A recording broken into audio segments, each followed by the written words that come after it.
नमस्कार, मैं हूं प्रदीप कुमार। आप देख रहे हैं पॉलिटिकल आइडिया। पॉलिटिकल आइडिया के आज के इस अंक में आप सभी दर्शकों का बहुत बहुत स्वागत है। मित्रों, बिहार विधानसभा के चुनाव होने में मुश्किल से अब 1.5 महीने का समय बचा है। 1.5 महीने के अंदर चुनावी प्रक्रिया की शुरुआत तो गारंटेड हो जानी है। नवंबर के पहले हफ्ते में से लेकर तीसरे हफ्ते के बीच में चुनाव भी होना है, परिणाम भी आ जाना है और 23 नवंबर से पहले सरकारें भी बन जानी है। और उसकी तैयारी के लिए हर दल जिसे हम बिहारी कहते हैं ना कि इमली पिए हुए है, मतलब एकदम जी जान से लगा हुआ है लेकिन अभी जो लड़ाई है वो जनता की अदालत में कम और अपने सहयोगियों के साथ ज्यादा है। अब तक जो है, आज हम बात कर रहे हैं महागठबंधन की, तो महागठबंधन में देखिए अब तक जो है न सीटों का मामला फरिया पाया, न सीएम का मामला फरिया पाया, न डिप्टी सीएम का मामला फरिया पाया। और इसी कारण से सन ऑफ मल्लाह मुकेश सहनी लगातार दबाव बनाए हुए हैं। विगत दिनों होटल चाणक्य में जब अति पिछड़ा वर्ग महासम्मेलन कर रहे थे राहुल गांधी, अब ये एक सुखद संजोग है कि राहुल गांधी अब अति पिछड़ों का सम्मेलन जो है होटल चाणक्य 5 स्टार होटल में होता है, तो ये एक बहुत बड़ी बात है। खैर, इस पर हम कभी अन्य दिन चर्चा करेंगे कि अब 5 स्टार होटल में कार्यकर्ताओं का सम्मेलन हो रहा है तो फिर इस पर कई सवाल उठेंगे, लेकिन आज नहीं। आज हम मुकेश सहनी के सवाल को आपके साथ आज के विमर्श में शामिल करना चाहते हैं। मुकेश सहनी ने इस कार्यक्रम की समाप्ति के बाद पत्रकारों से बात करते हुए मुकेश सहनी ने कहा कि हम किसी भी कीमत पर 2 बातें जो महत्वपूर्ण है, मुकेश सहनी ने कहा आज हम उसी बात का विश्लेषण करेंगे, आपके साथ जानने का प्रयास करेंगे कि मामला फंस कहाँ रहा है, किन कारणों से फंस रहा है और क्यों लगातार मुकेश सहनी को इस प्रकार की बातें करने की आवश्यकता पड़ रही है। आपसे भी आग्रह है, क्योंकि हम सोशल मीडिया पे जुड़े हैं तो सोशल मीडिया पे संवाद एक तरफा नहीं होता, एक तरफा मेन स्ट्रीम मीडिया में होता है, जहां आप आज तक में और कई चैनल्स हैं जिसको आप गोदी मीडिया कहिए, कोई भी मीडिया कहिए, तो वहां आप जब सुनते हैं तो एक तरफा होता है, आपकी आज़ादी नहीं होती।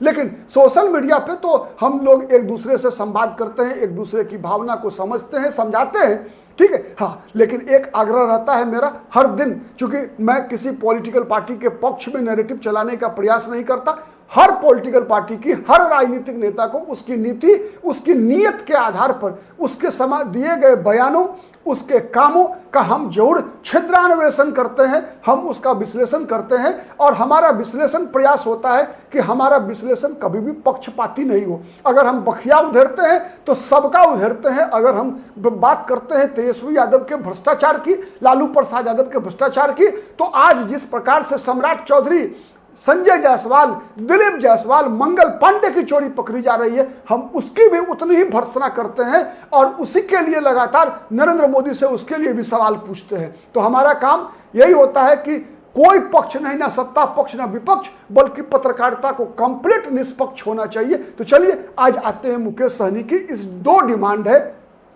पहले दिन से मुकेश सहनी ने स्पष्ट किया हुआ है, पहले मुकेश सहनी का 60 सीटों का डिमांड था और डिप्टी सीएम का।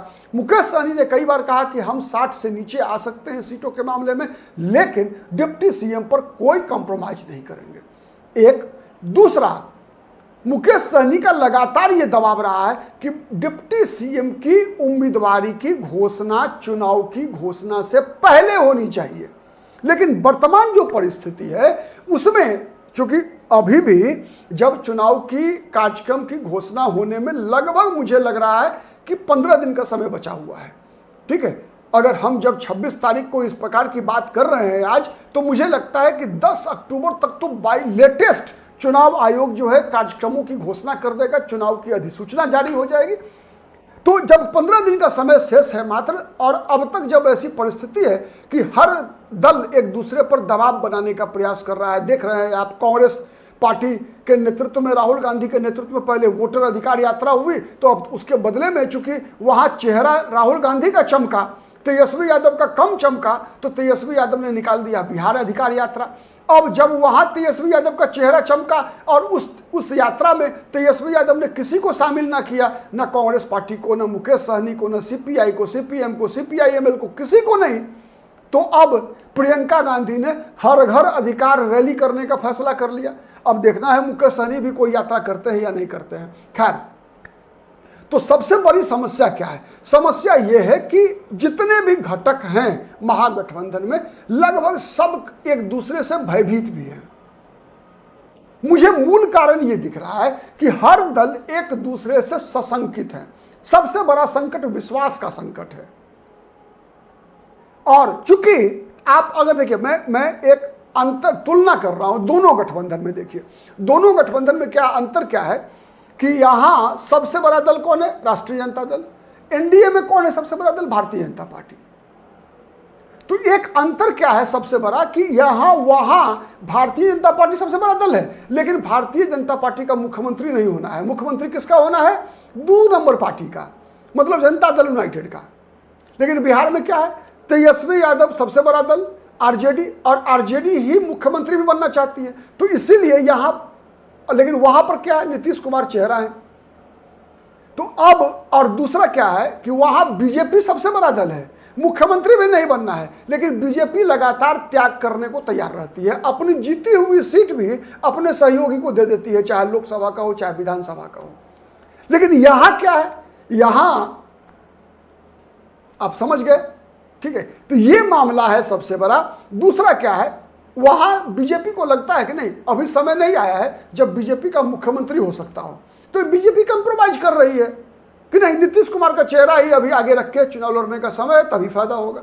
यहां क्या है? यहां राहुल गांधी लगातार इस बात को समझाने का प्रयास कर रहे हैं तेजस्वी यादव को कि भाई आपके नाम पर दिक्कत है। आपके नाम पर होता क्या है कि गैर यादव, गैर मुसलमान मतदाता जितने हैं बिहार के, वो यादव और मुसलमान एग्रेशन से डरकर जो है वो एनडीए के खेमे में चले जाते हैं। इसी कारण से नीतीश कुमार लगातार 20 वर्षों से शासन में बने हुए हैं। तो ये बातें कांग्रेस की जो एनालिसिस टीम है, जो रिसर्च विंग है कांग्रेस पार्टी का, उसकी ये फाइंडिंग है। और उसी आधार पर राहुल गांधी का मानना है कि बिहार में सामूहिक नेतृत्व में हम लोग चुनाव में जाएं, मल्टीपल चॉइसेज हो, मुख्यमंत्री पद के उम्मीदवार हो। मतलब लोगों को लगना चाहिए कि तेजस्वी यादव सबसे बड़े नेता है, तेजस्वी यादव मुख्यमंत्री होंगे। लोगों को यह भी लगना चाहिए कि कोई दलित भी हो सकता है मुख्यमंत्री। मुसलमानों को लगना चाहिए, क्योंकि मुसलमान वोट आज टूटता दिख रहा है। क्यों? इसलिए कि मुसलमानों के मन में असदुद्दीन ओवैसी ने बार बार डाला है कि क्या आप तेजस्वी यादव की दरी बिछाने के लिए हैं। लगातार ओवैसी इस बात को डाल रहे हैं मुसलमानों के मन में कि बताओ 17% मुसलमान को 17 टिकट मिलती है आरजेडी से और 14% यादव को 50 टिकट मिलती है आरजेडी से, तो मुसलमान को आरजेडी को वोट क्यों करना चाहिए? मुसलमान को तेजस्वी यादव नेता नहीं बनाना चाहता। मुसलमानों का नेता वो खुद को ही बना रखना चाहता है। मुस्लिम समाज से नेतृत्व विकसित होने तेजस्वी यादव देना नहीं चाहता। और ये आरोप जो है तेजस्वी यादव के माथे पर जो है एक तरह से बैठ गया है। इस कारण से मुसलमान वोट बिखर रहा है। तो राहुल गांधी का यही प्रयास है कि जब इस प्रकार की स्थिति है, बिखराव की स्थिति है, तो अगर हम ये संकेत दे सके कि मुसलमान भी बिहार का मुख्यमंत्री हो सकता है, दलित भी बिहार का मुख्यमंत्री हो सकता है, यादव भी बिहार का मुख्यमंत्री हो सकता है, तेजस्वी यादव भी है, ठीक है, तो फिर हम बड़े वोट बैंक को अपने तरफ जोड़ सकते हैं। ये राहुल गांधी का मानना है। लेकिन तेजस्वी यादव अरे हुए हैं। तेजस्वी यादव की समस्या वही है जो समस्या मुकेश सहनी की है। तेजस्वी यादव को लगता है कि अगर हमको सीएम का उम्मीदवार नहीं बनाया गया तो बिहार का यादव जो है बीजेपी की तरफ स्विच कर सकता है। मुकेश सहनी को भी लगता है कि यदि मुकेश सहनी को डिप्टी सीएम का उम्मीदवार नहीं बनाया गया तो सहनी समाज हो सकता है कि कई जगह स्थानीय उम्मीदवारों के कारण जो है, जहां बीजेपी का सहनी समाज का उम्मीदवार होगा वहां बीजेपी को वोट दे देगा, जहां जदयू का उम्मीदवार होगा वहां उसको दे देगा, जहां निर्दलीय होगा उसको दे देगा। तो ये चीजें हो जाएगी, वोट बटेगा। यही डर तेजस्वी यादव और मुकेश सहनी को है और इसी कारण से डिप्टी सीएम का मामला फंसा हुआ है। ये इन लोगों का सोचना है, कांग्रेस का सोचना अलग है। तो ये सबसे बड़ा फैक्टर है। अब देखना है कि मुकेश सहनी का ये 50 सीट का डिमांड, ये डिप्टी सीएम की घोषणा करने का आग्रह या दबाव कितना काम कर पाता है। अभी 15 दिन का समय है। हाँ, एक संकेत दिया है मुकेश सहनी ने कि अभी हम अगर फैसला कर भी लेंगे तो घोषणा नहीं करेंगे। इसलिए नहीं करेंगे क्योंकि लोग भगदड़ मचेगी।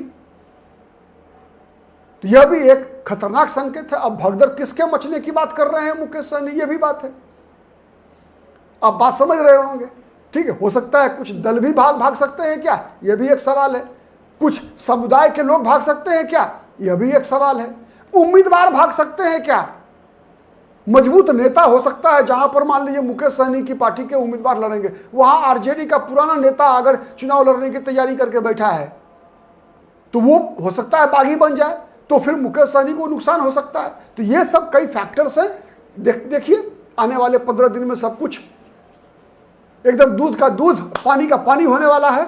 बने रहिए पॉलिटिकल आइडिया के साथ, हम हर उस खबर पर विश्लेषण लेकर आपके समक्ष आते रहेंगे जो बिहार चुनाव को प्रभावित करता है, बिहार की राजनीति को प्रभावित करता है। अपना स्नेह प्यार पॉलिटिकल आइडिया के साथ बना के रखिए। आज के लिए इतना ही, बहुत बहुत धन्यवाद।